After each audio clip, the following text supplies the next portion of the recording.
Hey guys, how's it going? Today we're going to be talking about Shopify SEO tips for beginners.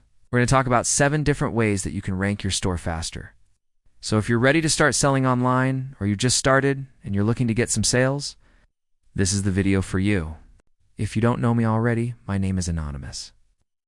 I am a full-time Shopify developer helping 7- and 8-figure brands scale their online presence and also talking about it in these videos.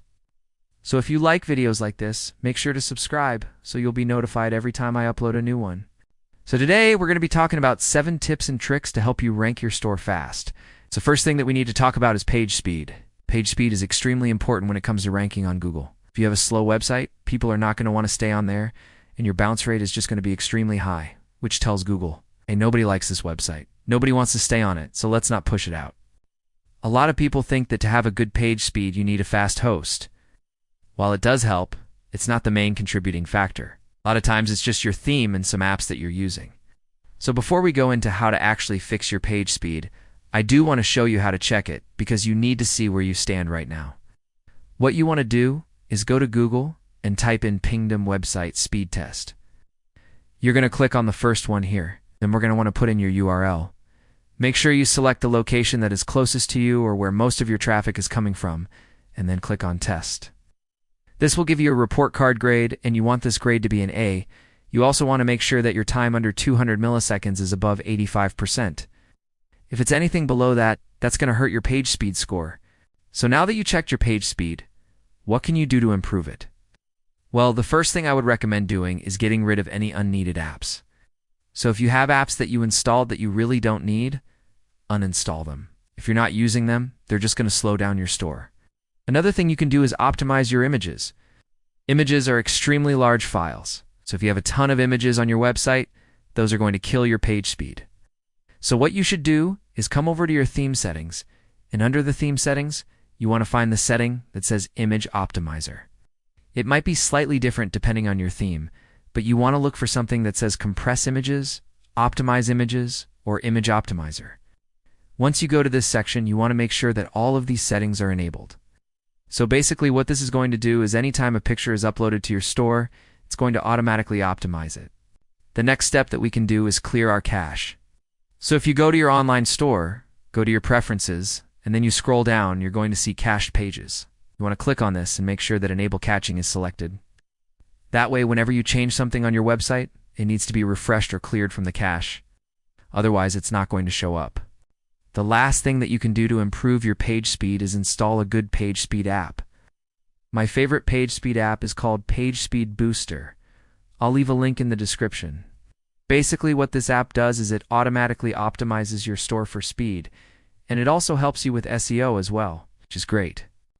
The next tip that I have for you is meta descriptions and titles. Meta descriptions and titles are super easy to set up, and they're very important for your SEO. They help tell Google what each page on your website is about. If you don't have meta descriptions and titles, Google is just going to pull a chunk of text from your page, which probably isn't going to be the best representation of what that page is about. To set up your meta descriptions and titles, you want to go to your Shopify admin, and then you want to go to Online Store. Once you go to Online Store, you want to click on Pages, and then you want to click on the page that you want to edit. When you're on the page, you want to scroll down and find the section that says SEO. Under SEO, you're going to have meta description and title. You're going to want to fill both of these out for your meta description. You're going to want it to be under 160 characters. And for your title, you're going to want it to be under 60 characters. The next tip I have for you is having a XML sitemap. An XML sitemap basically tells search engines like Google all of the pages that you have on your website. If you don't have an XML sitemap, search engines are not going to be able to crawl your website. So it's very important to have this set up. Luckily, it's super simple to do in Shopify. All you have to do is go to your Shopify admin, go to Online Store, and then click on Sitemaps. You want to make sure that XML Sitemaps is enabled. Once you do this, you're good to go. The next step is having a robots.txt file. A robots.txt file tells search engines like Google which pages they can and can't crawl. If you don't have a robots.txt file, it's okay. Most of the time, Google is still going to be able to crawl your entire website. However, if you do have a robots.txt file, it can help with your SEO. If you do want to have a robots.txt file, what you want to do is go to your root directory. To get to your root directory, you want to go to your online store, click on Themes, click on your live theme. Then you want to click on this little folder icon right here. Once you're in your root directory, you want to create a new file. So what you're going to do is click on Add File, click on Upload Files, and then you're going to click on the file that you prepared earlier. The name of the file must be robots.txt, otherwise it's not going to work. Next, we need to talk about alt text. Alt text is what describes your images to search engines. Search engines can't see images, so we have to describe them for them. Without alt text, search engines are not going to know what your images are about, so they're not going to be able to rank them in image searches. To add alt text to your images, you want to go to your online store, and then you want to go to Themes. So once you're in your Themes, you want to click on the theme that you're currently using.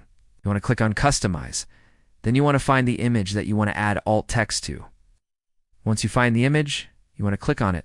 Then you want to click on this little pencil icon. Then you want to scroll down and add a description for your image. The next thing we need to talk about is internal linking. Internal linking is when you link to other pages on your website. So if you have a blog post about hats, you should link to your hat collection. Internal linking helps search engines understand what pages are related to other pages. To do internal linking, it's extremely easy. All you have to do is go to your posts or the page that you want to add links to. And you want to add links to relevant collections or other pages. So if you have a blog post about hats, you might want to link to your hat collection. The last tip that I have for you guys is to write blog posts. Writing blog posts is one of the fastest ways to rank on Google. If you're selling a physical product, it's extremely hard to rank on the first page of Google for those keywords because there's so much competition. However, if you have a blog post about those products, you have a better chance of ranking on the first page of Google. Now, if you have a blog post about hats and you rank on the first page of Google for that keyword, people searching for that keyword are more likely to buy a hat from you than from your competitors. So writing blog posts is super important when it comes to SEO. To write blog posts, you want to go to your Shopify admin, and then you want to go to Online Store. Then you want to click on Blog. From here, you can manage all of your blog posts. If you guys enjoyed this video, make sure to hit that thumbs up button. Also, if you want to learn more about Shopify, make sure to check out these two videos right here. Thanks for watching, and I'll catch you guys in the next one.